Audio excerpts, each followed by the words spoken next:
Good evening, ladies and gentlemen. Welcome again. My name is Cui Fen, a student from the Faculty of Arts and Social Science. Thank you for being a part of You Alive.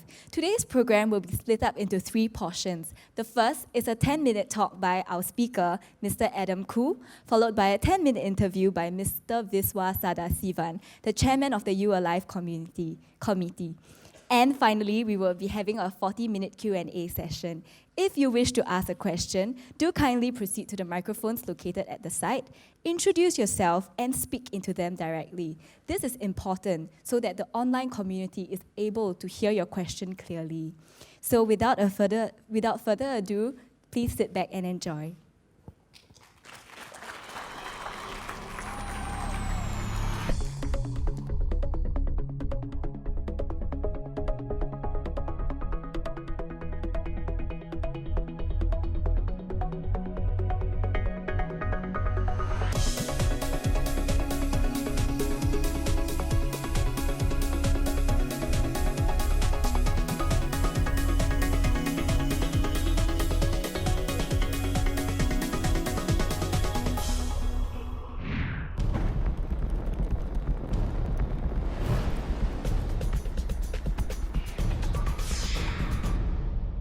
You Alive.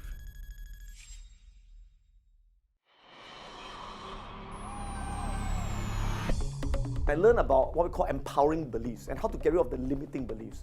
And one of the most powerful beliefs I was taught is that we all have the same potential deep down inside. That if it's possible for others, it's possible for me.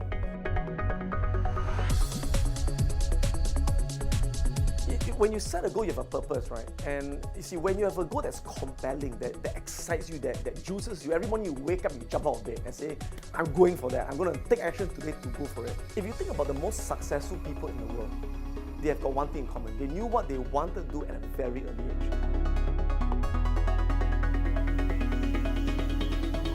Human beings are creatures of habit. In fact, I would say 80% of what we do every day is habitual. We've got habitual ways of thinking, habitual ways of behaving. What are your habits? All right? So your habits determine your actions, and your actions determine whether you move towards the goal or away from the goal. So these habits affect your family relationships, affect your finance, affect everything. Whatever goals you set in life, 70% of the time, things will not go according to plan, and that's life. So people who achieve their goals, it's not because things go according to their plan, it's not because they're so lucky.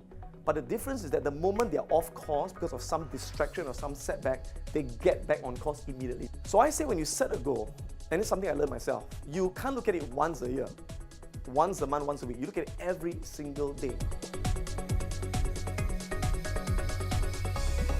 One of my goals was to make it to NUS.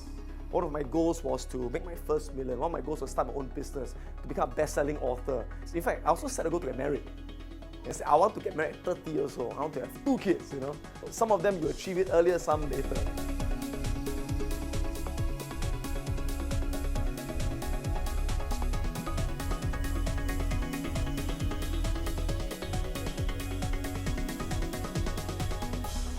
Ladies and gentlemen, Mr. Adam Khoo. Thank you. Thank you very much. Good evening. How are you feeling this evening? Great, wonderful. It's great to see all of you here. And first, thank you so much for being here. I know of the inclement weather. I also like to thank the NUS Alumni Office for inviting me here. It's really an honor to be here. It's also a challenge because for those of you who know what I do, my shortest talk is normally 3 hours. Okay. So I've been asked to talk for 10 minutes, so I was wondering what I'm going to talk about, right? And I talked to Viswa, and he said, Adam, tell us a bit about what drives you. You know, what makes you do what you do, and, you know, how did you get to where you are today following your dream? So I just thought I'll talk a bit about that. Is that okay? Great, wonderful. Well, for me, it all started, for some of you who may know, when I was young, I was an underachiever. Yeah? I was a typical right brain kid. If you know what right brain means, right? I was a daydreamer in a world of my own, hated studying, disorganized, and I was really bad at studying. I was very bad at maths, couldn't do maths to save my life. Very bad in Chinese. In fact, still bad in Chinese, right? And the only thing I was good in was English, okay? So as a result, when you're no good in studying, you don't like to study. Yeah, and I was from a school called St. Stephen's Primary School. And my parents were hardly around. So being the only child, you always want to get attention. So what do? I get into fights. I get into a lot of trouble. So as a result, in primary 3, I was given a choice by my principal, Mr. Ariel, expulsion or caning. So I chose expulsion because I didn't want to be caned in front of everyone, right? So I was expelled in primary 3. And for about 6 months, I had no school to go to. My mom had to find me another school. So eventually, 6 months later, I went to this school called Nian Primary School. But when I went to that school, I was out of school for 6 months. And I was again lost. I couldn't catch up, so I just gave up. And then I went for my PSLE. And thank God, during our time, PSLE was a lot easier than today. I always say that if I took PSLE today, I would fail miserably. But I managed to just pass by the skin of my teeth. So I passed just in between the normal and express stream, right? In between. So my dad decided to send me to the express stream. In the old days, it was a stigma. In the old days, if you go to the normal stream, it means you're not very normal. You must go to the normal stream, express stream, right? But because of my poor PSLE results, I did not get into any one of my choices. The 6 choices were given, I was rejected from every single choice. So in the end, I was posted to a school which I'd never heard of before, which I didn't even choose. And it's called Ping Secondary School. How many of you have heard of Ping Secondary School? No? Okay, pretty good. It's been around now for about 20 plus years. But when I was first sent to this school, it was a neighborhood school that was unknown. In fact, they used to rank schools in Singapore, right? My school was ranked number 3 in 1987 from the bottom. Okay. So I went to this school called Ping, and what happened was when you go to that kind of school, you got great teachers. I had great teachers, but you mix around with the wrong group of friends. So I mixed around with, the Ah Beng, the Ah Seng, the Ah Lian, the Mud Rocker, people like that, right? And I started smoking at 13 years old. I started to join gangs. I got in a lot of trouble. In those days, my friends were like Zapui, Salakau, An Sun Tong, all the secret societies, right? And so those were my friends, and I got worse and worse and worse. By Sec 1, I almost got retained, couldn't go to Sec 2, and my parents didn't know what to do, right? My father was really upset. He tried everything, right? He scolded me, he beat me, he sent me for all kinds of tuition, even threatened to send me to boarding school. Because my father said, Adam, if you stay in Singapore, you've got no future. There's no way you can make it to poly, let alone university. So I think I'm going to send you to boarding school for 12 years, finish your degree and come back. So I was on the verge of going overseas. At the same time, my parents were also going through a very painful, messy divorce. My mom divorced my father, and she migrated to Australia, where she remarried. She married a kangaroo. No, just kidding. She married an Australian man, okay? So I didn't see my mom for many years after that. So I lived with my father, and my father became a single parent. Yeah? And 1 year later, he remarried. And I had a stepmother suddenly, and my stepmother had a daughter from her first marriage. So suddenly, I had a stepsister. My stepsister, her name is Vanessa. And Vanessa was in Raffles Girls' School. And I was in Ping. My stepsister was in a gifted education program. And I was in a stupid program, okay? So you know what it's like to have a sibling who is brilliant, right? Makes you look really what? Stupid. So what happened was, after my father got remarried, my stepmother became my new mother. By the way, that was me when I was in Ping, okay? And I didn't like my stepmother did not like me. And I don't blame her. Why? I never listened to her. I gave her a lot of trouble. And she always compared me to my stepsister.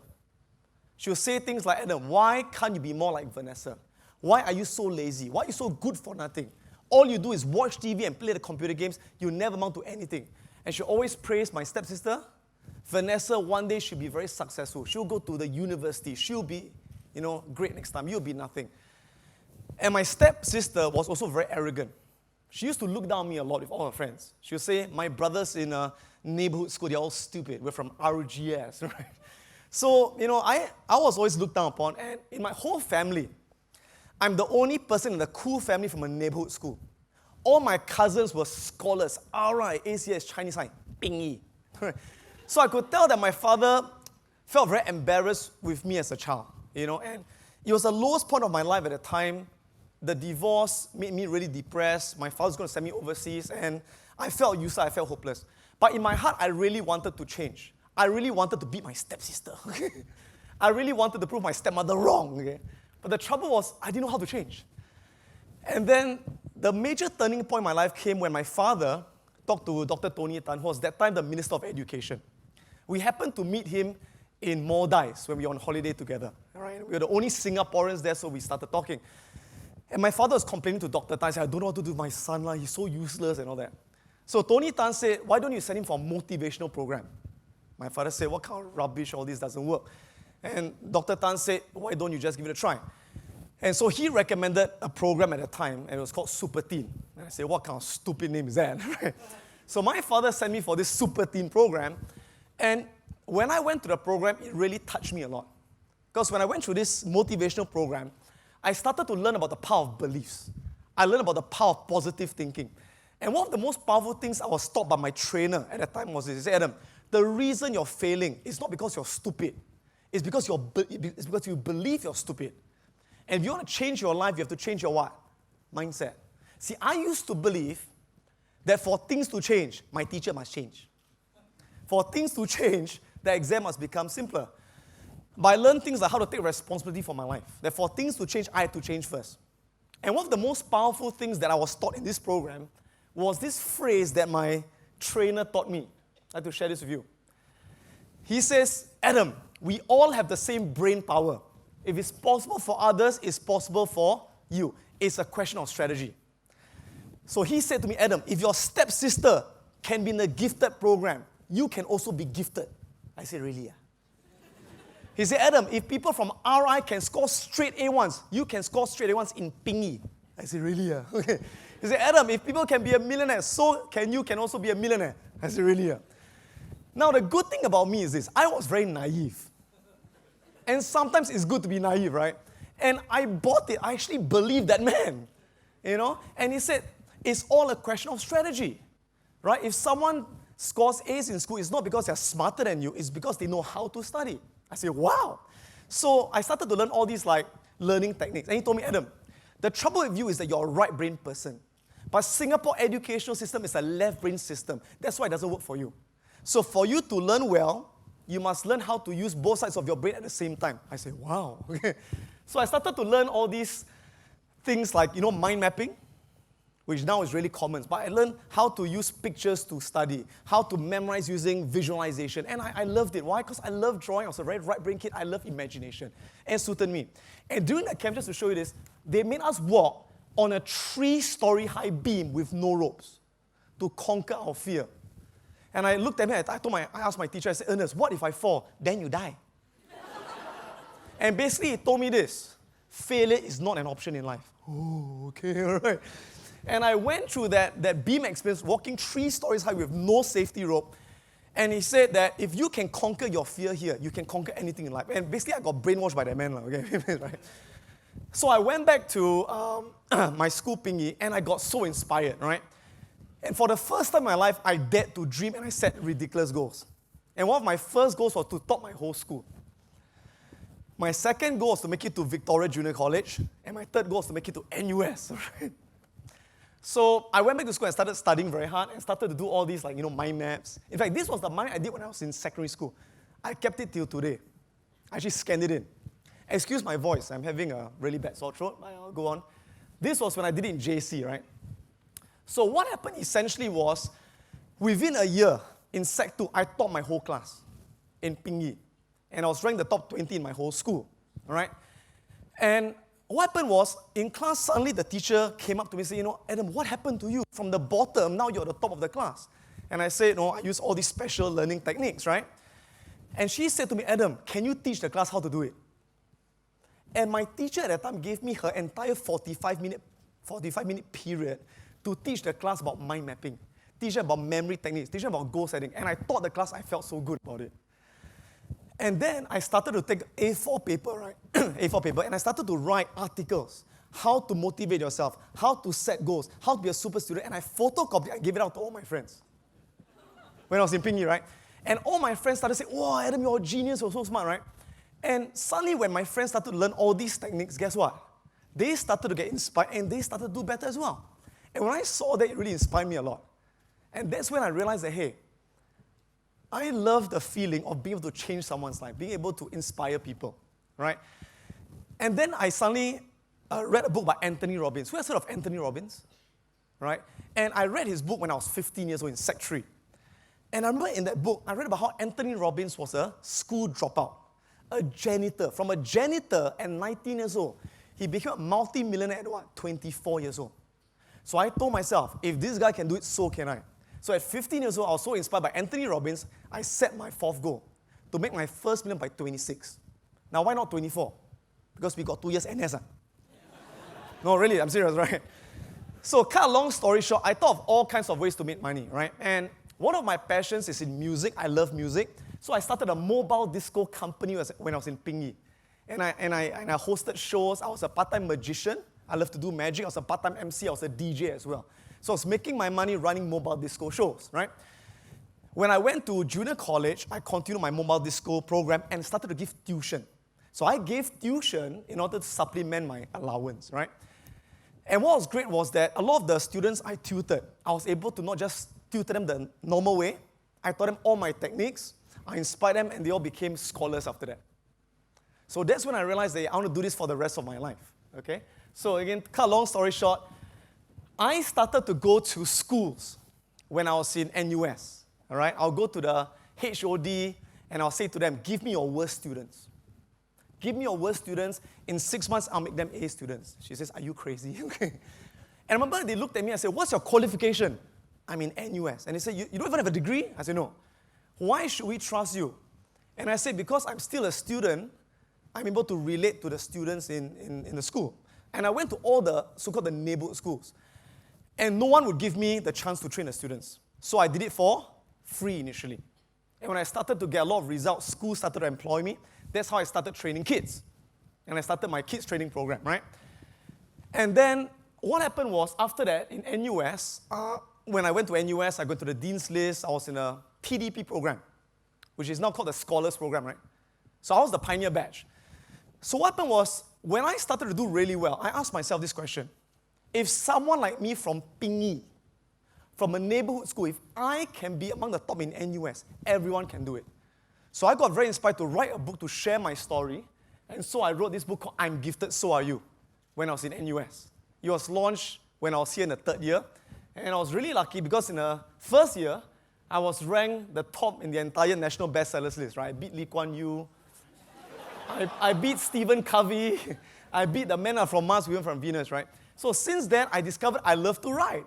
So I wrote my second book, my third book, my fourth book, my fifth book. So today I've written 12 books, right? My next book is coming out 2 months' time. So I love writing. I found a new passion in myself. And then what happened after that was, as I did kids training, one of the senior directors of AIA came to me and said, Adam, after my son went for your program, he's now a top student. I said, great. He said, Adam, if you can motivate students, can you motivate insurance agent? I said, I don't know. He said, why don't we give it a try? So for my first assignment, AIA flew me to Shanghai. Now, this was when I was still in NUS, I was a student, right? They flew me to Shanghai to do a 1-hour keynote speech for the platinum premier agents in AIA, the best of the best. And they said, if you do a good job, we'll give you a contract. So I flew to Shanghai, did a 1-hour talk, and came back, was not paid. It was a pro bono talk. I came back, reviews were good. AIA then said this, we're going to give you 2,000 agents to train. Of our worst performing agents in AIA. Create a program for them. So I created a 2-day program called Challenge for Growth, where I trained the agents on how to sell. But I never sell before. I trained them how to set goals, how to motivate themselves, right? And that was how my whole corporate training company started about, all right? So, and then from there, some of you know the story, right? Through the businesses I ran, investing in the markets and all that, I reached my last goal, made my first million. And Anthony Robbins was the one that made me set that goal. I said 2 years after him because of NS, right? And then after that, what happened was, I was initially a one-man show. I did everything myself. And then when I was in NUS, this guy came up to me. His name is Patrick Chio. And he was always in the same group with me during project sessions. And he said to me, Adam, can I be your partner? I said, why not? So since then, we've been best friends. And Patrick is the one that honestly touched my heart. He's the one that built all my businesses, not me. Without Patrick, I wouldn't be here today. He's the CEO of my company. So what I love to do is I love to teach. I love to write books. I hate running companies. I only like to start them. But Patrick is the one that runs it all for me. He builds everything for me. So we're like a tag team show in that matter, right? So he signs the check, he pays me every month. Okay. All right, and we are partners in the business. So I realized that you can't be good in everything. You have to find people of complementary skills to bring up to where you are. Like for example, the Bill Gates needed a Steve Ballmer. Well, Steve Jobs did everything himself, but he needed Steve Woz, right? You need people to work with. So I'm sorry, I exceeded the time, but that's my best attempt at my life in 10 minutes, right? So thank you very much. You done? Thanks, Adam. Thanks. I could have continued for another 1 hour, listening to him. You are an exceptionally inspirational speaker. I was sharing with you earlier on that I shared your story, the research notes that I got with my 13-year-old daughter. And she told me immediately that she wants to attend his camp just by reading his research notes. It's a good thing that she isn't here to see you, because then she'd want to move in with you. No, I don't think so.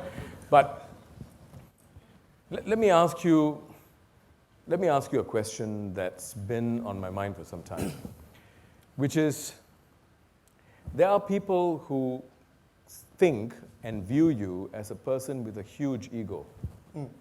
Because anyone who starts a company with his name as a title must have a huge ego, right? So it's Adam Khoo this, Adam Khoo that. Is this an ego ride, or is it really about your belief in people? And be honest. Sure, I'll be honest. Yeah. When I first started, a big part of it was recognition. I wanted to be recognized. I wanted to be somebody, right? Because in my earlier years, I was always the nobody. I was always the black sheep of the family. So I really wanted to prove to myself, and also to prove to my parents that, hey, I'm not that dumb person you thought I was. So yes, in the beginning, it was a lot about recognition. I wanted to be somebody, And if you were to ask that question, was it about ego that started the company's name? Okay, that one is not, okay? I'll tell you why. I sat out with Patrick at the time, and we were thinking of all kinds of company names, right? Is it like High Achievers or what, And then we decided on Adam Khoo as a brand because of the book. Because I was very well known as already a trainer out there, and they say, hey, why reinvent the wheel? Why do you write on the brand equity? So in fact, that's one of the main reasons. In fact, just something to share with you, about 4 years ago, we were thinking of changing the whole company's name to get rid of Adam Khoo company and call it like A, B, C, D, whatever it is, right? And the reason is for succession, right? I said, Adam, what if you die, And we are explaining to other countries and so on and so forth and all that. And I said, fine, if you need to change it, come change it. I'm okay with it, right? And we then got Acorn Consulting. Yep. We paid them about $20,000 to do an island-wide survey on the Adam Khoo brand. To ask people, have you heard of the brand? What do you think of it? And when you think of the word Adam Khoo, do you think of just a person, or do you think of a company? And we say, based on the survey results, we shall make the decision. And to our surprise, most people actually answered, when we think of Adam Khoo, we think of the company. The programs. And that's when we decided to stick to it. So I've always been happy to change the name anytime if it benefits the growth of the company. Is it wrong to have a strong ego? You need to have an ego to a sense. You definitely need to have an ego on stage, all right? But you cannot allow it to become unhealthy, okay? And I'll give you an example why. Like in my company now, I've got about 30 trainers with me. And I'm very, very careful, because if it's always about Adam Khoo, why would they want to stay with me? They say, I want to start my own name, right? So I'm very clear to say, okay, I need to recognize them as well. That's why if you look at a lot of the books which I wrote recently, I always co-write with another one of my trainers to build them up as well. Because everybody wants to be a somebody. So you must learn how to make use of your ego, to give yourself that self-confidence, to dare to do things. But not to the extent that it destroys you. And you make stupid decisions because of that. Like if I say, no, it must be Adam Khoo. Like recently we just went to China. And I decided don't call it Adam Khoo, because Adam Khoo can't speak Chinese, right? And no one knows me there, so why use Adam Khoo? Use something else. It works. Give me an example of where ego can destroy you and can destroy others, from your experience. Okay. When you decide or act in a way that's not in the best interest of your company or your family or your friends for that matter. Like for example, about 5 years ago, I was a CEO when I started the company, right? And I told myself this. I said that, you know what, Patrick, why don't you take over as CEO? I said, but you're the brand name and all that. I said, but I don't care. And if the company does go listed one day, I do not want to run the company because I don't like running a company. I like to do what I do. And so I say, you be the CEO. And I feel that if I had this ego, I'll say, no, dude, I'm the CEO. All my trainers are under me.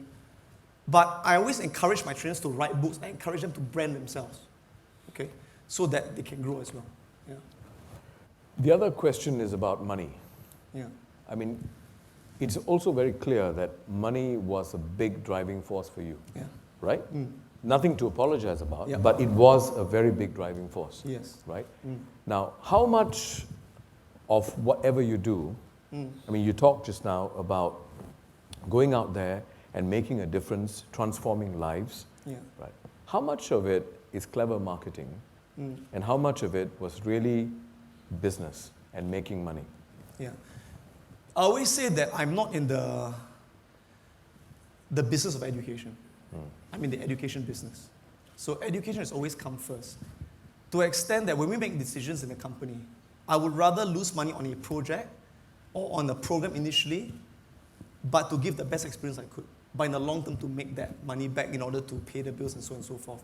When I first started, no doubt, money was a big driving force, all right? One reason, I guess, is I come from a pretty well-to-do family, right? I grew up in a bungalow with a swimming pool. My dad's really wealthy and all that. But my dad made it very clear to me that you're not getting a single cent. And my dad never gave me a single cent to start my business. In fact, he was very against me going into business. My dad always wanted me to be a doctor, a civil servant. In fact, when I wanted to go to NUS Business School, he said, no, it's a general degree, it's worthless. You must be a lawyer, you must be an engineer. And I said, no, I want to do my own business, right? So he was never encouraging me to go into business. But now, of course, he looks back and says, thank God you didn't listen to me, all right? But the whole point of it was because I grew up in that surrounding, and I told myself this, that I want to continue to have that great life. And like every young person growing up, you want to buy that dream car, you want to buy that dream house, you want to have that dream lifestyle. So initially, that drove me a lot. But once you make enough of it, after a while, for some reason, you find that it's not as important anymore. Yeah. When did that happen? That happened, I guess, in my mid-30s, which was, I guess, about 4 or 5 years ago. You become a bit more spiritual and things like that, right? And you realize that money doesn't make you happy for long. It makes you happy for maybe one day, all right? But what truly makes you happy consistently is doing what you love and working with people you love. That's more important. So today, I make my decisions based on, am I going to have fun? Am I going to help people? Am I going to enjoy it? Am I going to enjoy the people around me? If I am, I'm going to do it. And if I'm going to make a lot of money not having that, I don't want to do it at all. A friend of mine who's very, very rich told me recently, it's not how much of money you make, it's what you do with that money that matters. So what have you done with all the money that you've made? Actually, the interesting thing is this, I don't spend money at all. You invest? I invest, I don't spend at all. I always joke, my wife spends all my money, right? And she says, I spend all his money. I don't spend money. I hate shopping. Okay, I maybe buy clothes like maybe twice a year when I go on sale, when I go to Bangkok. But you've got a sports car. Yeah, that's my only indulgence, that's my only toy. Because I love cars. Okay. All right? And besides that, I don't spend on anything else. Right? But I love investing. I give you an example, right? Like the iPhone 5 came out. Right? I love iPhones, but I will not change my iPhone. I will not change my iPhone 4 until it dies. That's how stingy I am, right? But I'll not think twice picking up the phone or going online and buy stocks for 200K just like that. But I will not buy that $800 phone. Because what's the point? Is it going to make me happy or not? Yeah. It's probably also because that's not going to give you enough returns on investment. Yeah, I guess. That too is right. So it still boils down to growing your wealth. Growing your right? wealth, yeah. Okay, let me ask you the most important question, right? Yeah. Which is, at this stage in your life, how old are you now? 16? I'm 38. Oh, okay, sorry. 38, huh? Yeah. 38. Almost your age. Yeah, almost my age. Yeah. You don't want to go there, okay, my friend? Okay. Okay, so you're 38. 38 is a very, very, very important year because it's 2 years before you turn 40. Something happens when you turn 40, yeah. Let me warn you, yeah. And something worse happens when you turn 50. Now, what's the transformation you have seen in yourself in your life goals, in your desire to make a difference in people's lives, right? What's the transformation you're seeing? What is it that you feel you can do in the next decade?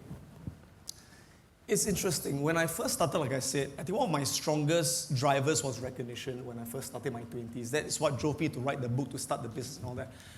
And the funny thing is, once I achieved a lot of those things, I lost my drive for a while.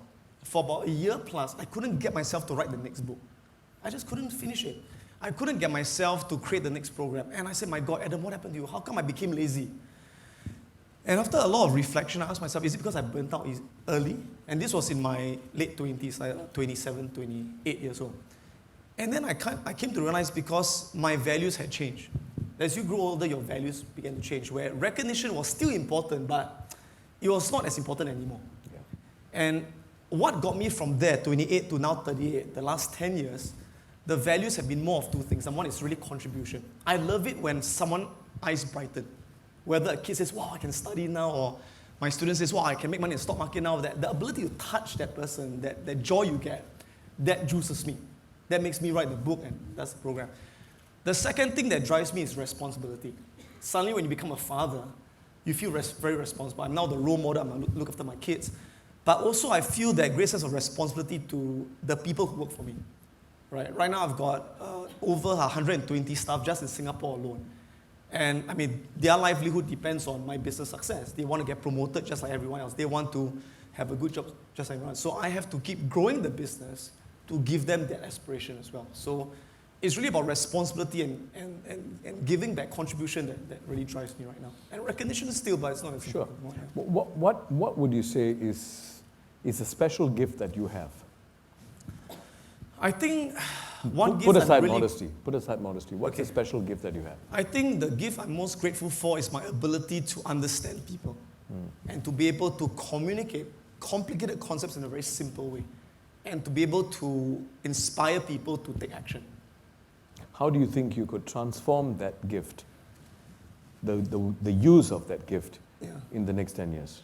How could transform that gift? Because so far you've used it in a certain way, right? Yeah. With children and others. Yeah. Do you think you could use it for politicians? If they would like me to, I'll be happy to help. God only knows we need that, right? So, would you consider that? To help? Yeah, why not? Yeah? Do you think they will accept your help? I really don't know. I don't think so. I don't think so. Because you came from Pingi. Because I came from Pingi, that's right. And I'm not a scholar. Yes. Yeah. No, but seriously, I think a lot of people who have met you, when I spoke to them, they tell me that what they're most impressed with is it's almost as if it's a God-given gift that you have to be able to go out there and do what you do, right?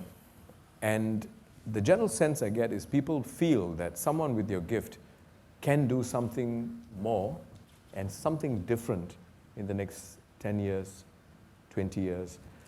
Have you even thought of that? Sorry for persisting. In politics, you mean? No. Is it? No, not at all. Okay, good. Yeah. You shouldn't. Okay? Not yet. But is there anything else that you thought of? I mean, I'm talking about maybe even creating a foundation, something like that. Something, maybe you may think you're too young for that. Yeah. Have you thought of those things? Definitely. To extend your belief system? Absolutely. I mean, I want to touch as many people as I can. All right, and that, I mean, through my books and all that, and I just want to go out there and meet more people in more countries, and hopefully with the help of social media and technology, I'm able to do that. And I feel like I'm not doing enough of that, in fact. I want to do a lot more of that. Yeah. And you remember we were chatting earlier on, you have the special ability to connect with people across strata because you came from a rich family with the swimming pool, right? Yeah. Those days some more, no? And you also were a Paikia. I was a Paikia. Right? Yeah. I mean, that's a fantastic breadth of experience, Now, very few people have that breadth to be able to reach that wide range of people, to change, right? So, let me ask you this final question before I throw it open to the floor. Yeah. What if there's one thing you want to change in our education system? If you are the education minister, which won't happen, right? Because you're not going to go into politics. Okay. If you are the education minister, what is that one thing that you would want to change, given your experience with young people? I think what the government is doing is in the right direction, all right? As in they want to go towards more 21st century thinking skills, innovation skills, doing away with standardized tests and exams. They are going in the right direction. It's exactly what I'll do. The challenge is, of course, how long it take to make it happen. How long it take to filter through filter through down to the system. It's going to take 10, 20, 30 years. But I think they're doing the right thing. They're going in the direction. But I think it's not just about policies that have to change. It's about the people's mindsets that have to change, all right? Especially the parents' mindset. You know, before my 2 kids were born, my wife and I promised each other we won't be the kiasu parents. We won't send them for extra tuition. And now we have become one of them. We have become, you know, and my kids are only in primary 1, primary 2, and really my wife is freaking, oh my God, they only got 70%, their friend got 90%, oh my God, Adam got sent them for more tuition, oh my God. And I keep reminding her, it doesn't matter. And she knows it logically, but emotionally it's really hard because everyone is competing so hard, and sometimes I get sucked in as well. So that has got to change. And it begins with every single one of us. To have faith in our kids that even if they don't score straight, even if they're not a scholar, they can still be great doing what they love to do. It's having that faith. Do you realize you haven't answered my question? Well, this guy, major psycho. No. No. Hey, it doesn't work with me, huh? No, Major smoke screen and all. Okay, my question, in case you didn't hear it the first time, my question is, if you were the education minister, not the mother of all parents, okay, if you were the education minister, what is it you would change? Okay, the first thing I'll do is I'll do away with streaming at a very young age, okay, which is again what they've talked about, right? Yeah. I'll do away with standardized testing because it's unfair. Because I believe that kids are all gifted in a certain area. Some are more gifted towards arts and so on and so forth, and they are attempting to do that. But they're only doing that at, again, the secondary level. By primary school, by the time they reach there, their self-esteem has been destroyed by the streaming and the standardized testing and all that. So I'll make all the changes, right? Do away with standardized testing, a lot more project work, a lot more creativity, a lot more innovation, a lot more learning through play, a lot more discovering themselves. A lot of what, again, a lot of the international schools are doing, what the IB programs are doing, what they're doing in the US. Do you think it's possible in Singapore Yeah, it's definitely possible. to implement it as a policy? Yeah, they're attempting to do it. I think it's easier to implement it as a policy. It's more difficult to execute it going down. Yeah. Because it will take a whole generation's change for that to happen. Yeah. Because a lot of the teachers are now educated in the 80s and 90s mindset. Right. Yeah. Okay, on that note, we'll throw it open. As I always say, keep your questions short, no speeches. He is the only one who can make a speech today, okay? So try and keep your questions short, focused, and one question at a time, please. Please, floor is open. You can also make a comment. Yes. Hi, good evening, Mr. Adam Khoo. Hi. I'm a third-year student from Faculty of Arts and Social Sciences. I would like to ask a question about What's your name? Joel. What's your IC number? Sorry? Rank name, IC number. Okay, it's all right. Okay. There are some similar motivated events and camps in Singapore now. So how do you view the competition, and how would you like to remain the programs in your company be unique and be the best? Thank you. Sorry, what did you say before that? You were saying what camps, what events? Some similar motivated events and camps in Singapore now, yeah. Yeah, nowadays there are so many of these motivational programs Yeah. and so on and so forth. Yeah, there are a lot of them around, right? So again, I always say that, and by the way, people have always asked me, aren't you worried that people take your material and they replicate it? Been done a lot of times. I've got people who join me, they take my stuff and they run their own programs. And there's no way to protect it. The only way to protect your brand is through innovation. So I always make sure that whatever people are doing in the market right now, in my standards, is really obsolete. I'm like 2 years, 3 years ahead of them. All right? So the way I differentiate is, number one, we always innovate the latest learning technologies. But to me, that's not the most important thing. Sorry, when you say technologies, what do you mean? Learning techniques. They show the latest learning techniques. Techniques or technology? What is Techniques. Techniques, That okay. sometimes is based on technology. Okay. Like how do you learn using the iPad and so on and so forth, right? Okay. But to me, that's not the most important thing. To me, the most important thing about these programs is not just touching the mind. It's really touching the heart. Yeah. And very few people can touch the heart. So to me, it's not as simple as putting an ad in the papers and hiring ex-teachers or people and train them up. You have to find people with passion. And I love people who are underachievers themselves and they were able to go through that process of doing well and they can relate to the student. And it's very hard to find a trainer like that. So I can tell you in the last 10 years, I've found maybe right now about 15, 20 of them who can do that kind of thing. And really that is the way, that is really our competitive advantage. The ability to touch the heart of the kid and to change their mindset and so on and so forth. Yeah. Okay, thank you. Thank you. The lady had a hand up at the beginning. So Well, yeah. introduce yourself. Hi everybody, my name is Valerie and I am the online moderator tonight. So while Adam was talking on stage, there was an online conversation going on. So I know you said one question, but can I ask two very simple, straightforward questions? Okay. So the first question comes from username Lawrence Ang, and he asked, what are some of the tips that you would give to an NUS student?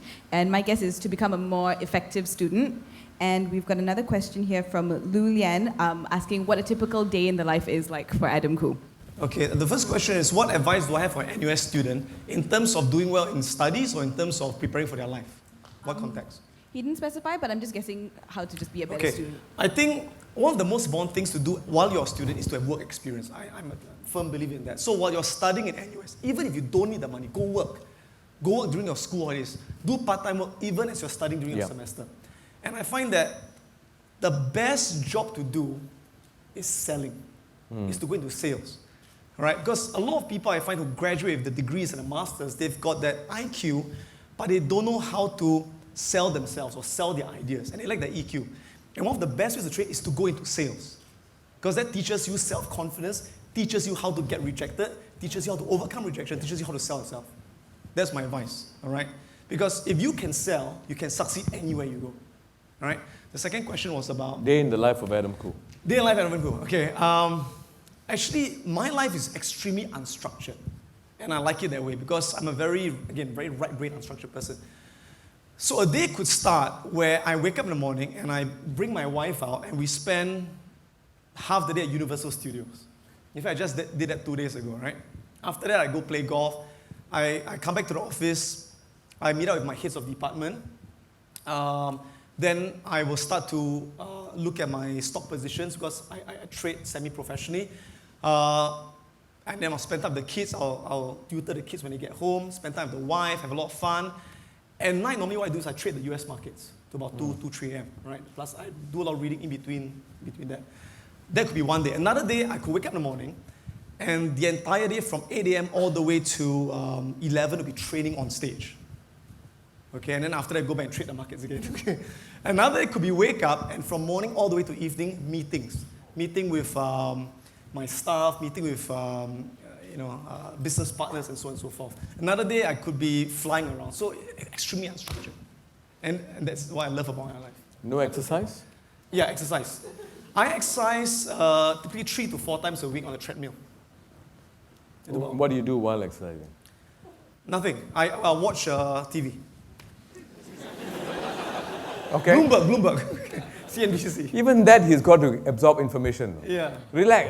Go and watch some movie or something. Cannot. If I run without anything, I get bored, man. Walao. I have to occupy my Don't you feel sorry for him? I feel like I get bored damn easily.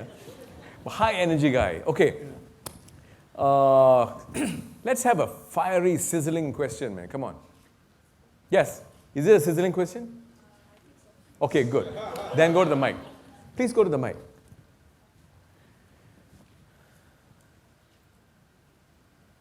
Somebody else had a question here, right? Yes. Okay. Hi, Adam. I think right now you are quite famous in Singapore. Name. Okay. By the way, myself, I'm Danielle from NUS Business School. So I'll say myself as your junior lah. So what I feel is now since you are very famous in Singapore and you are inspired by this like Anthony Robbins. So he's kind of the speaker from the Western side and they have also inspired Asians. How do you want to make yourself more like famous in the whole Asia and especially maybe in the future in the whole global stage? Like made in Singapore, built in Singapore, then affect the whole globally. How do I want to make myself more famous? Okay. Like I say, I think that doesn't excite me anymore. I don't want to get more famous. I mean, if it's a byproduct, fair enough. But I want to be able to reach out to a lot more people. Yeah. And I am doing that through my companies. In fact, I've got a great team of people ever expanding our business through the books and through the programs we run through our franchises. Right now, besides Singapore, we're also in Malaysia, we're in Indonesia, We're in Hong Kong, we're in China, we're in Vietnam. Recently, we just entered the Middle East. All right, we sold a franchise there. Plus, we're in India as well, franchise as well. Plus, we just sold a franchise to Amsterdam. Yeah, so we are reaching out in our little way. Yeah. Okay. Yes. First of all, nice to meet you today. And I am a research engineer in NUS. I just started to work this year. I'm 28 years old, and I feel it's a very embarrassing age because I just start my PhD study and start to work. And I already get married and have children. So I don't know how to make a balance between my family and my work. I don't want to be a famous person, but I want to earn enough money for my little baby. So sometimes feel confused about how you do that. It's a big challenge to balance, right? And sometimes when you spend a lot of time in one area building up your business, you have to make sacrifices. And I've been really lucky to have a very understanding wife. She's been with me for the last 16 years, and she looks after the family and the kids and all that. And I've been very lucky in that way because, yeah, you're right, because there are times when I first was building the business, I had very little time to spend with the kids. You know, right now I'm beginning to spend more time because my business is stabilizing. So definitely when you first start off, it's going to be really challenging. And I did my best when I was traveling a lot to bring my babies with me at that time, bring my wife with me, to travel around to do the work together. So it's tough, but you have to do your best to find a way. And Okay, make sure your thank you. husband is understanding. If not, beat him to understanding. Thank you. If he's not understanding, send him for Adam Khoo's. Yes. Yes. Our champion. Give him a hand. La. Yeah. Do you know he has been attending every single monthly event You Alive since January of last year? Yeah, okay. My name is 21 times. Yeah, my name is Tan Siping, graduate of University of Malaya back in 55.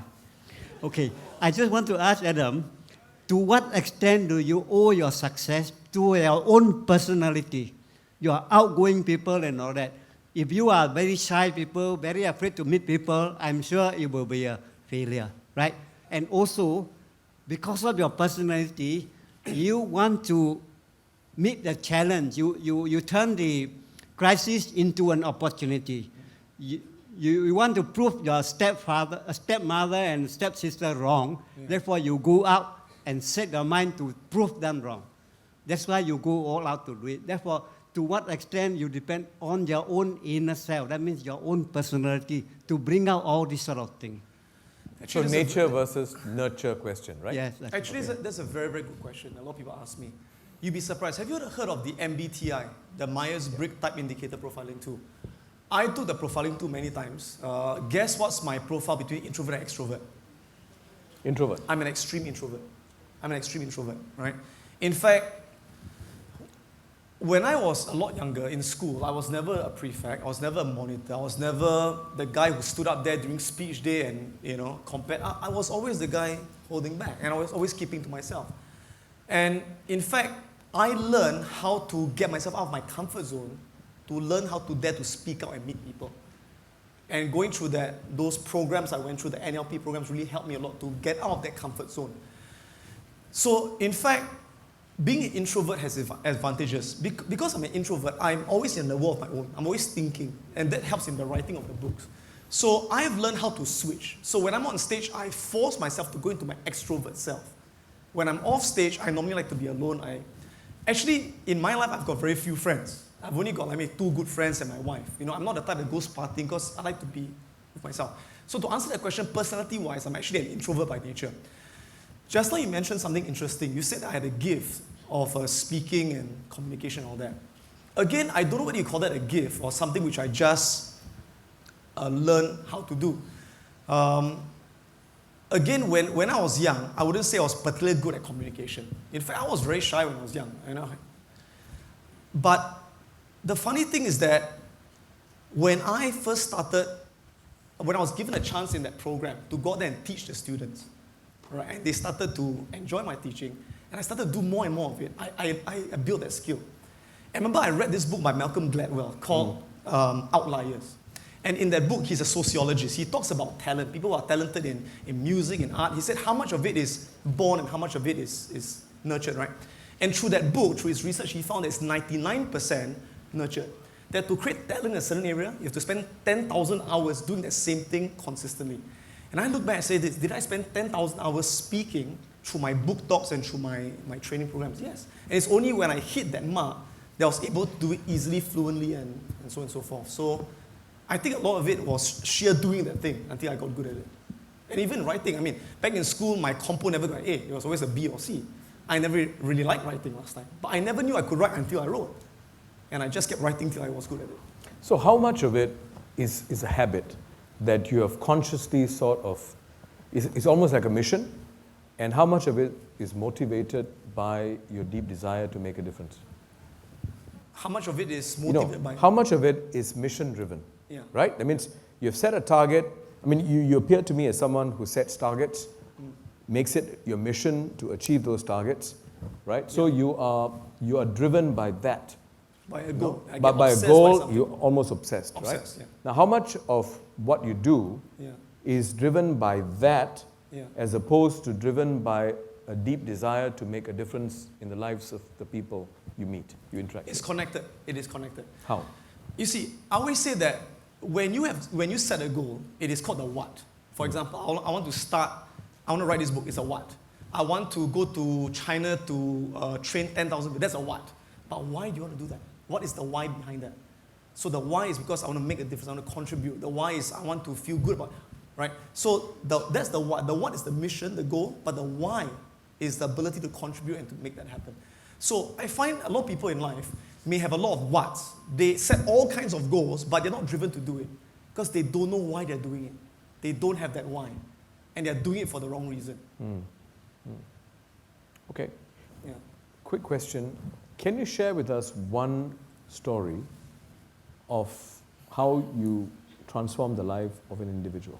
Okay. Just one. Just one. Okay. I'll share with you the story of Wu Chiat-min. All right. Chiat-min, I'll tell you a story. I think she's from NUS, if I'm not wrong. Okay. She scored 9A1s for the O levels. Right. This was 27 years ago. Now she's in her 40s. Right. She was in Mensa, she was in a gifted program, she married a doctor, had 2 children, her life was perfect. Then back in 2004, when she delivered her 3rd child, she suffered a stroke. And she went into a coma for 21 days. And when she woke up of the coma, half the body was paralyzed, right? And she lost 80% of her working memory. She couldn't even recognize her children. And she lost her ability to speak. She started stuttering, right? So imagine someone who was so successful, overnight you become like that. What does it do to you? Basically, she lost her confidence. She lost a sense of identity of who she was. From someone who was worthwhile, she said, I'm useless.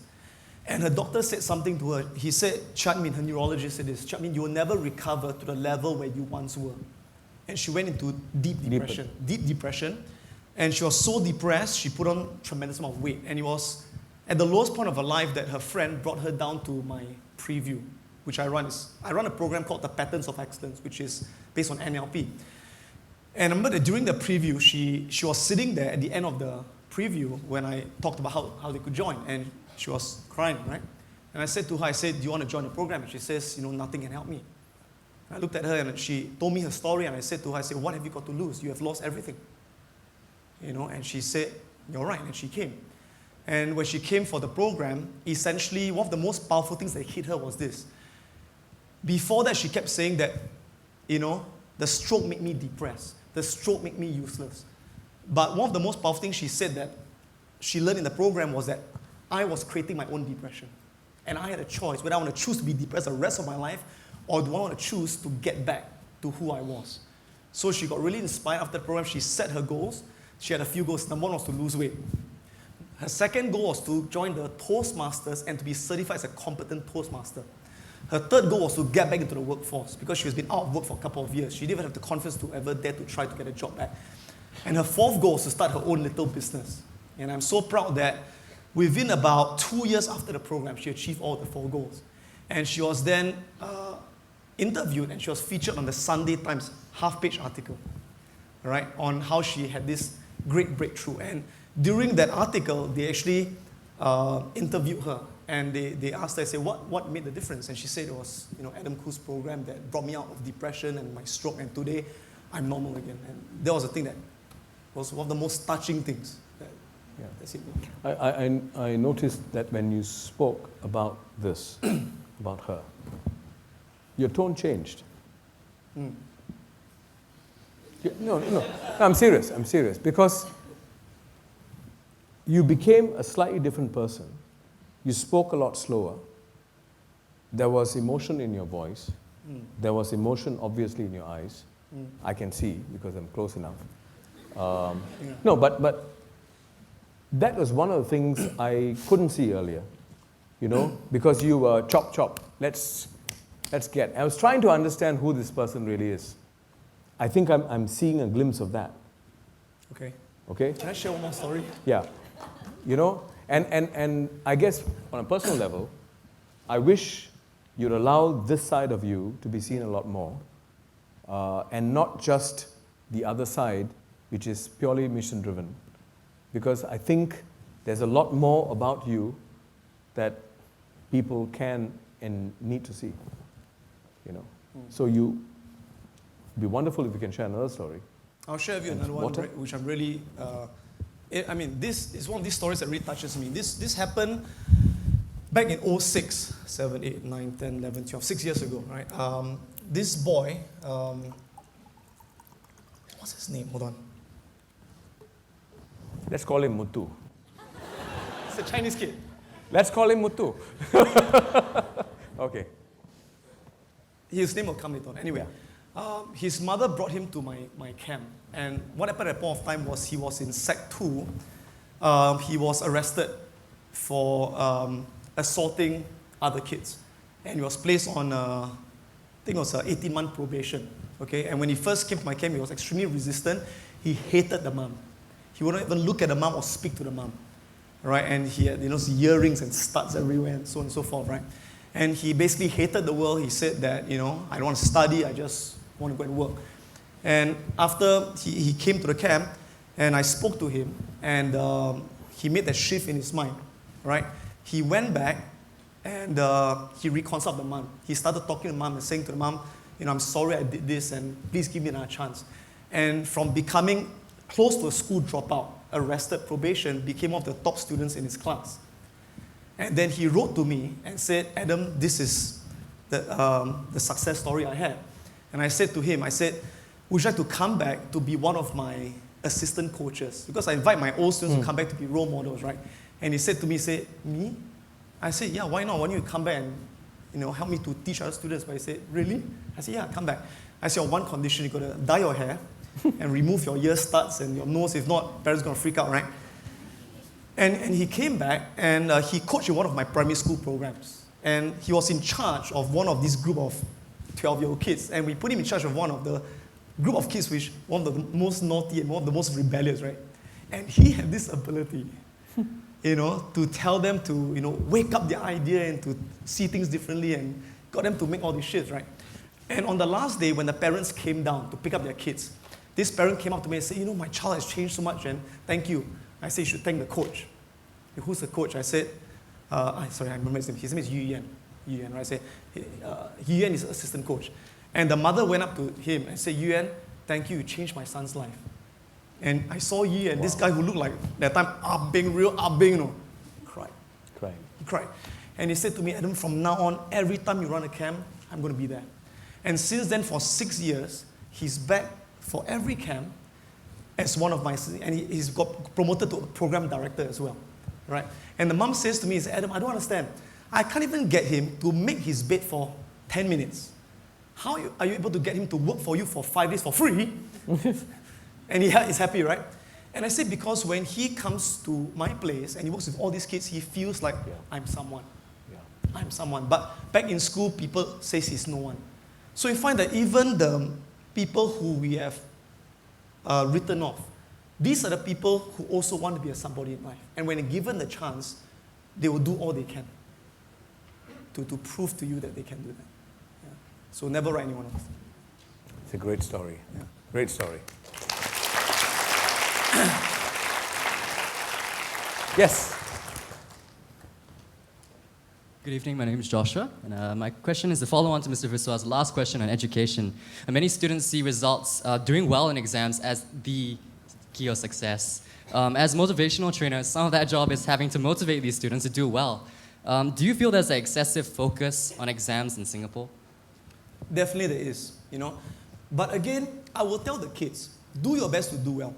And score A's not for the sake of scoring A's, but score A's for the sake of having the habit that whatever you do in life, do the best. Just do the best. And the A's is just a reflection of you putting your best. But you know what? If you put in your 100%, your very best, and you don't get an A, it's fine. But you put in your best in whatever you do. Yeah. I believe you have a follow-up question. You can't leave without a follow-up question. Exactly. Because that was not a satisfactory answer. So, you stand there until you ask the question. Did I answer your question, by the way? Not quite. I'm just I told you. DPM's comments on how there's excessive focus on the exams in Singapore. And also, do you feel a disconnect, especially as a motivational trainer? You're training these children to do well in exams, but at the same time, you do feel that exams are not the only thing. Absolutely. But Joshua, let me ask you, do you think it's excessive? I do think so. So you seem to want to push that agenda, right? But that's one side. Yeah, good. No, so why don't you state your position? Okay, Come on. sure. I studied overseas for a while and I came back to Singapore not having done an exam before. And it was very difficult for me to adjust. And I feel that there are those people who don't do well and the system tells them that they're failures. Some people can rise above it, but not everyone can. So what happens to these people? That's what I'm thinking about. Isn't that a much better way of putting the question? What do you think, guys? Yeah. Okay, now you answer it. Okay. No, definitely there's too much emphasis on exams. And here's the thing, it's because it's a paper chase. It's a paper chase, and nothing will change until, the government changes. I'll tell you why. I give you an example. When I hire people, now I hardly do interviews nowadays, my guys do it. But when I was doing interviews with people, the last thing I look at are their grades. That's the last thing I look at, right? What I look at is the ability to have a conversation with me and be able to share with me their ideas, and I want to see the passion, the fire in their eyes. That's what I want to see. And that they have common sense. That's all I ask. All right? And they believe in what they do. And grades is the last thing I look at. All right? If everyone was like that, I guess we won't be so pressured to do well in school in terms of producing grades. But the fact is, especially if you want to join the government, they look at grades. Whether you get that pay scale depends on is it honors and all that. And if that doesn't change, nothing changes because they set the tone, they set the benchmark, right? Now, do I feel conflict when I train kids? And I thought, you got to score A's, right? Versus you got to follow your dream. Sometimes I do. At the same time, I believe that you can do both together. And an example I can give is my own example, all right? So when I was in NUS, I was doing my business. I was writing my book. I was going with my girlfriend. I was doing all these things, right? But at the same time, I wanted to score straight A's. Because, again, my attitude is if I'm doing something, why don't I just do the best of it? It's not that I need the A's, but I just want to prove to myself that I'm doing the best, But Joshua's point is that there definitely must be people, kids out there, who, despite all the efforts that you may use to intervene, the self-esteem is so low. The inclination towards the academic side is so low, so weak, that it's not going to make a difference. I mean, I've met a lot of kids like that, who find it very hard to switch codes. Now, what do you do with kids like this? Doesn't the system unfairly disadvantage them? Besides, not all of them can afford your camp. Yeah, absolutely. We have cheaper versions as well. We run in schools. Your cheaper version is what, 1,000? No, actually $120. $120. EduSave, and it's paid for by EduSave. Oh, okay. You don't pay a cent. But there are people who can't afford that as well, But my point is, what do you do? What do you do when have you come across people, kids, who, in spite of whatever you do, the mental block is so strong? You can't break it. I would say that those who really want to do well, they will improve. Not all of them will score straight A's, but they will see an improvement. What if they don't want to do well? What if you can't crack the nut? Then I'll ask them, what are you passionate about? What else do you want to do well in? And I'll point them in that direction and inspire them to do well in that. But I say at the end of the day, you still need some basic qualifications to get you in the door. You still need that. You still need at least that O levels, or you need that. the IT diploma, for example. You need that. Right. Okay. Joshua, should we let you off the hook? Thank you very much. Okay, sir. thank you. Appreciate Thank it. you. All right, we have questions. We have, how many more? How many hands? Wow. You guys wait till the end. Huh? Okay. 1, 2, 3, 4, 5, 6, 7. Okay, can we have 4 questions at one go? Wow. And then 3. Okay? The gentleman right behind is last. Okay? So, first installment, first tranche of 4 questions. Can we have the others join in, please, while the first... Yes, you may ask your question. This is Alex from Business School, 09. This guy changed my life when I was in poly. I went to his camp, blah, blah, blah. Anyway, he was having his flu 6 years ago, and now he's still having it. It's not flu, it's sore throat. Sore throat. Yeah, he's eating a lot of Burger King. Do you still do that nowadays? McDonald's, actually. How do you keep your health going, sleeping at like 4 hours a day? That's my question. Health. I don't sleep 4 hours a day. I don't. I sleep normally at least 6 to 7 hours. All right. So when I trade the markets at 2 o'clock, I wake up at 8 o'clock, 9 o'clock. I don't wake up at 7. You know, That's so the advantage of being your own boss. Yeah. So I'm a very late sleeper, but I'm also a late riser. Yeah. So you got to get your 6 to 7 hours. Yeah. And exercise is very important to maintain your energy. I think he's speaking to you. Hello. I mean, This guy, in Malay we call it bodoh, no? Okay. All right. Okay. Yes. Hi, my name is Nur Yusuf. I'll try to keep You got to speak up. My name We can't hear you, Nur sorry. Yusuf. I'm an occupational therapist. I work with children and I also work with elderlies. And because I was listening to the part about don't put your ego above your organization and all that, I have this, I have a goal. I want to be the best OT in Singapore. So you want to, sorry? I want to be got a the goal. best OT in You want to Singapore. invest? You want to be the best OT. occupational therapist. Best occupational therapist, okay? Yeah. So I have this belief that I will not compromise, and that is I will put the well-being of the client above all else. And I've always taken choices, and I put my client first. So I quit my first job that is actually paying me 2 times more than my current job because I cannot support the organization that doesn't put the client first. And now I'm in the next job, and it's a really good place. And then I come across another problem because now I'm in charge of a rehab center for elderlies. And then I'm challenging my boss, and I'm like, what's up? Something's got to change if you want to help the clients and all that. So every time I hit an obstacle, I will want to change it and to improve it. So we got this part of okay, let's change for the best. Follow your dreams, and you'll be successful. And at the same time, I have that feeling of that, I always want to make things better. It's actually taking so much energy for me. Am I going down a path of self-destruction? No. You know what I mean? Yeah, well, I don't think there's anything wrong. Okay, first of all, I always believe that it's in alignment. What's best for the client is always best for you. What's best for the client is always best for the company. I always say that take care of your customers, they will take care of your business. It is always aligned, right?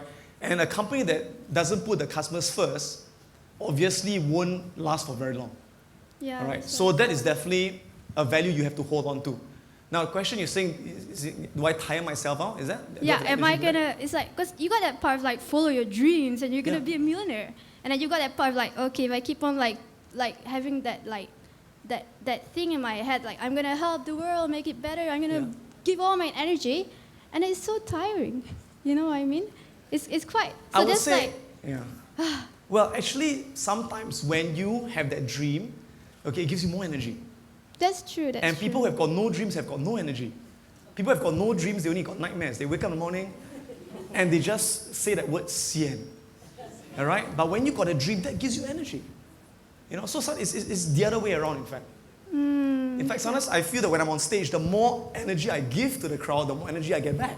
If I stand up there and talk like that, wanting to conserve energy, in fact, I feel even less energetic. So it kind of bounces back. The world bounces your energy back. The more you give, the more it bounces back. Yeah. Also, if I may add, if you're not there, I mean, you strike me as a very good occupational therapist, someone with very strong, who's committed. I am because, sorry, can I just say one thing for all the NUS students that's going to go to work, right? I just moved from a job that was paying me so much more, and I downgraded my salary to a job that was paying me so much less, but it skilled me and it empowered me and it taught me so much that money cannot replace. So that's one thing that I hold on to. Yeah. But at the same time, it's a big sacrifice. So sometimes I'm thinking, it's like go for your goal, and at the same time. But it's not a sacrifice. It's not. My dear, it's not a sacrifice, it's a trade-off. Yeah. And you've got to decide whether this one gives you more value than just money. Yeah. But it's a decision that only you can make. Yeah. Well, I'm very glad with that decision because my current place it really gives me that feeling that I'm helping people, So. Right. Thank you. Yeah. Thank you very much. Yes. Thank you. Hi, good evening, Mr. Khoo. I'm Andy.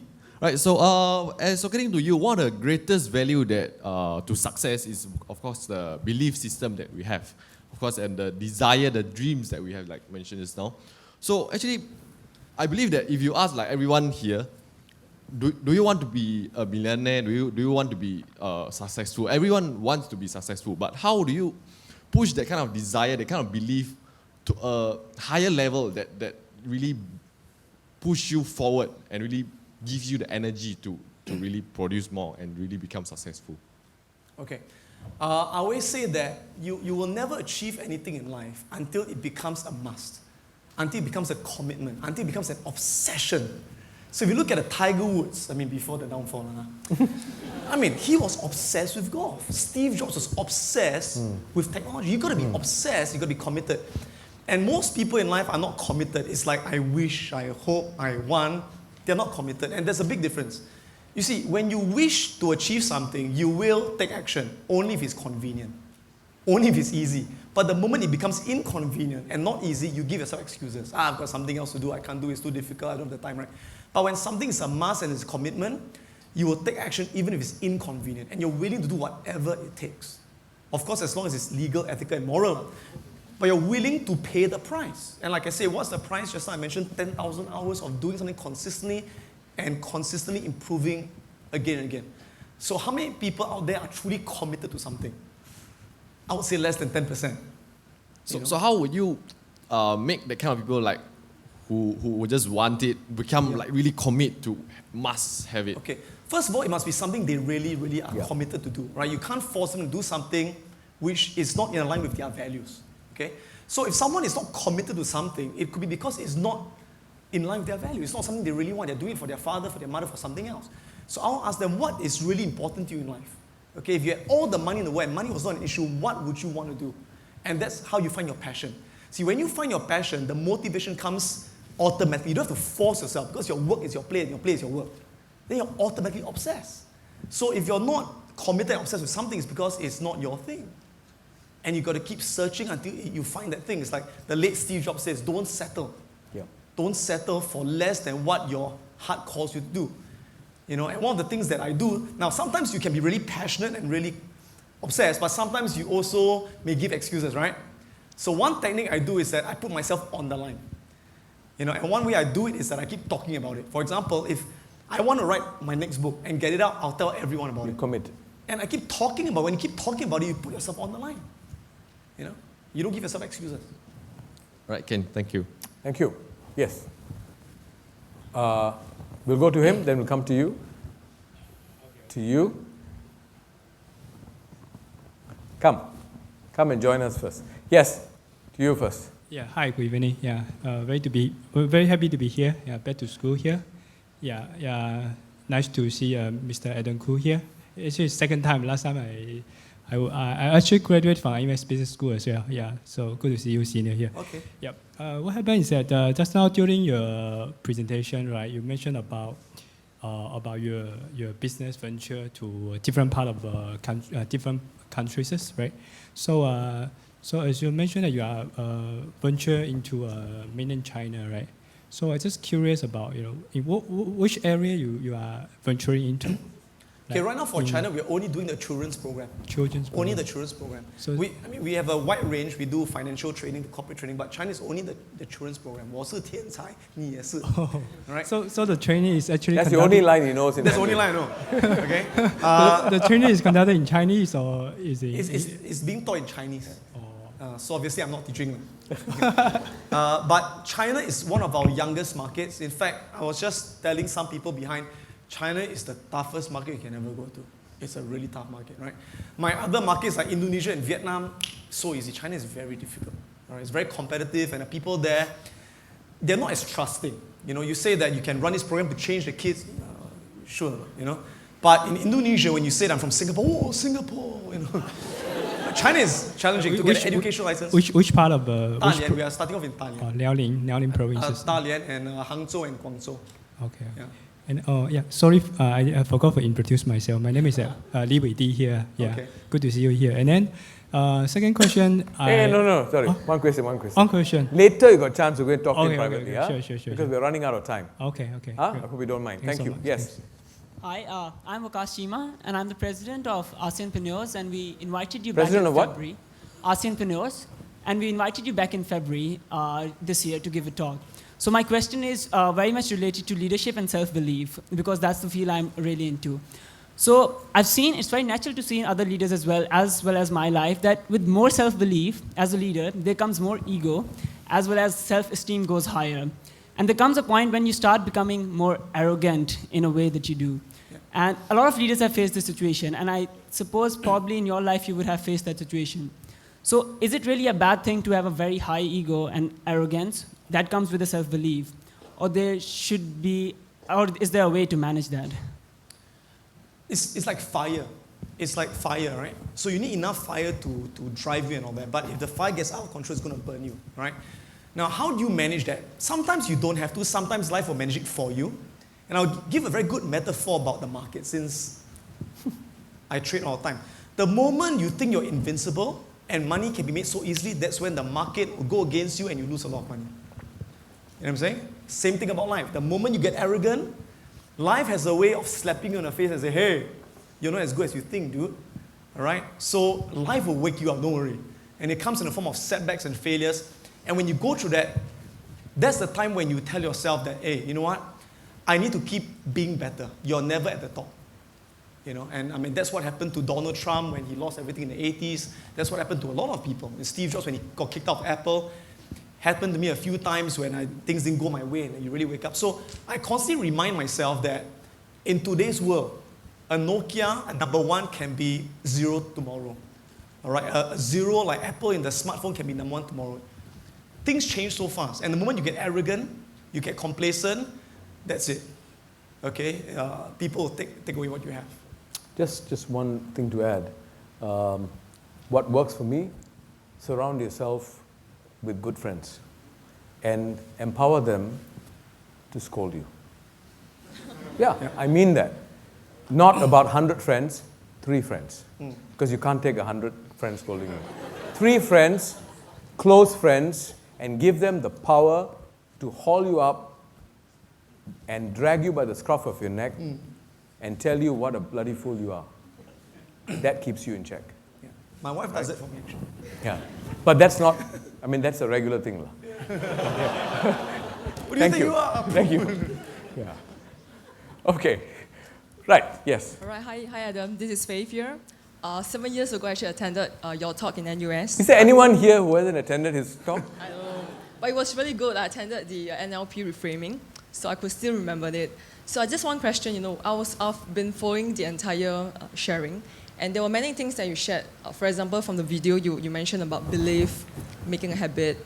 When you share with us, and then you're saying that, you know, be committed to your dreams, be accountable to your dreams, share your dreams and goals to people around. I'm just curious, you know, for someone whereby he or she is doing well, maybe in the sense of career or business, but you really want to break through to a higher level. Yeah. In your opinion, what are the 3 most important ingredients so that you can really push yourself further forward for the greater breakthrough in life? I would say number 1, find a role model.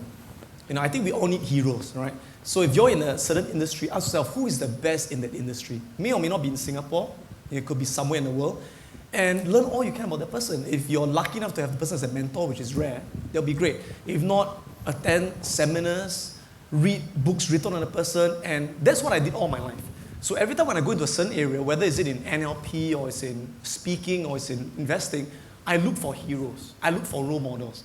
And I ask myself, what do they have that makes them who they are? And then I focus on developing those skills. And that's how you keep pushing yourself to the next level. Because no matter where you are, there's going to be someone who's better. Right? So look for a role model and model that person. And live by a philosophy of continuous and never-ending improvement. Right? That you can't maintain the status quo. Because things around us are moving so fast that if you stay where you are, you're not actually staying where you are. You're actually moving backwards. So you have to keep moving just to stay where you are. And you have to move even faster than the surroundings to move ahead. So just keep reminding yourself of that. And the third one? No more third one. I don't know how she came out. Sorry, he only gives you 2. The third one maybe later during the chat. Thank you. All right, the finale. Your question better be good, huh? Yeah, I hope so. Okay. I'm trying to.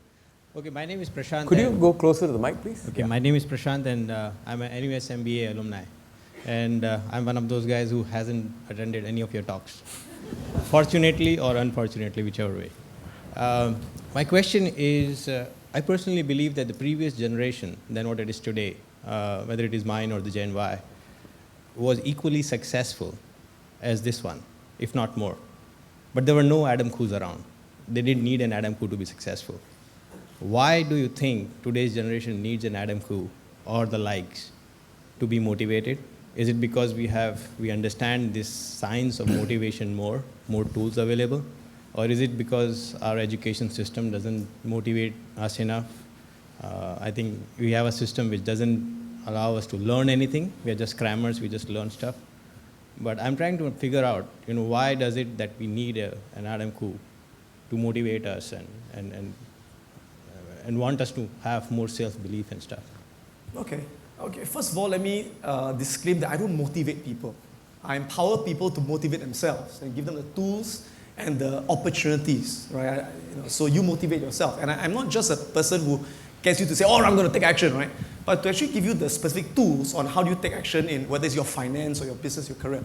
Now, to answer the second question, so-called, why do we need an Adam Khoo now when we never need an Adam Khoo, right? Adam Khoo, if you use it as a metaphor for someone who pushes you to be the best you can be, is not new. All right? 20, 30, 40, 50 years ago, there have always been these inspirational speakers. Example, Dale Carnegie. What's of Dale Carnegie? Napoleon Hill, Ralph Waldo Emerson, Gandhi. Okay.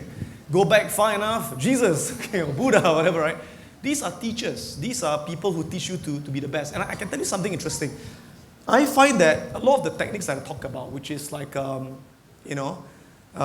take responsibility for your life and all that, it's nothing new. Like Confucius said it hundreds of years ago.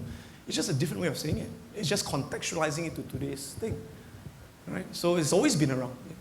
There have been people like that all the time. Right. Thank you. With that, it's 9 o'clock. We've overrun. Give him a big hand, ladies and gentlemen. Thank you.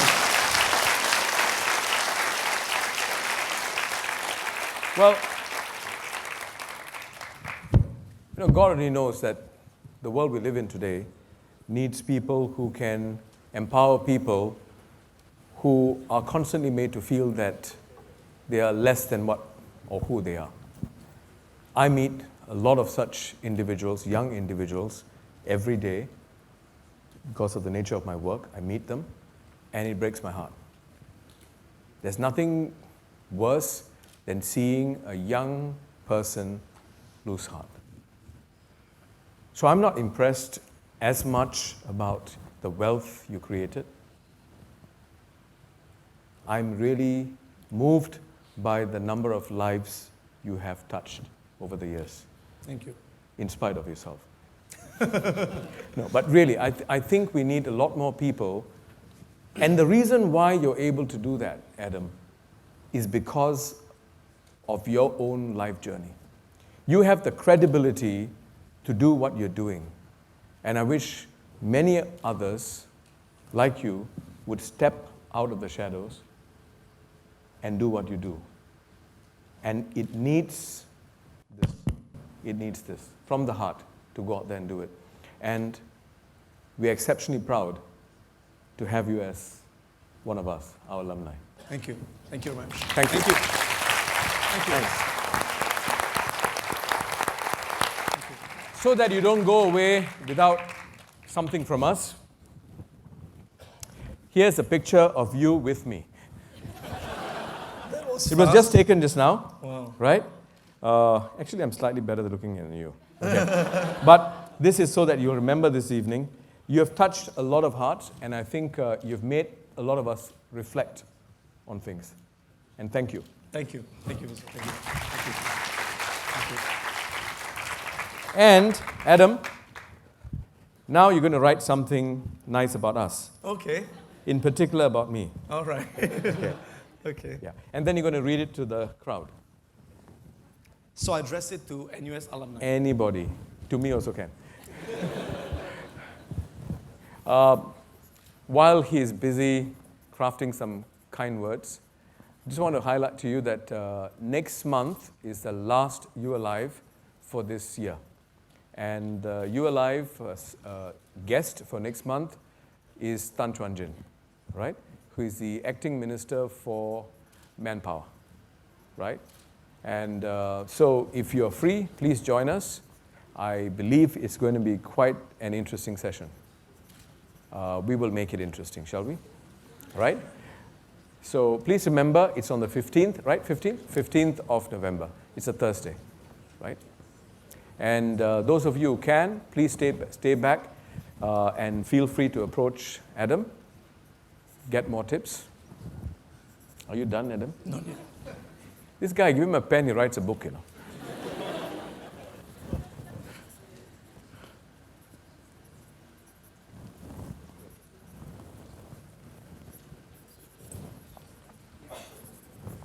Okay, I'm done. You want to read it? Dear NUS alumni, it was an honor to share my ideas with you, and I thank you for listening wholeheartedly. I wish you all the very best. Live with passion. Yeah, great. Thank you. We'll keep this first. Thank you. Right, shall we go? Out? Thank you. Your mic. We'll get someone to pick.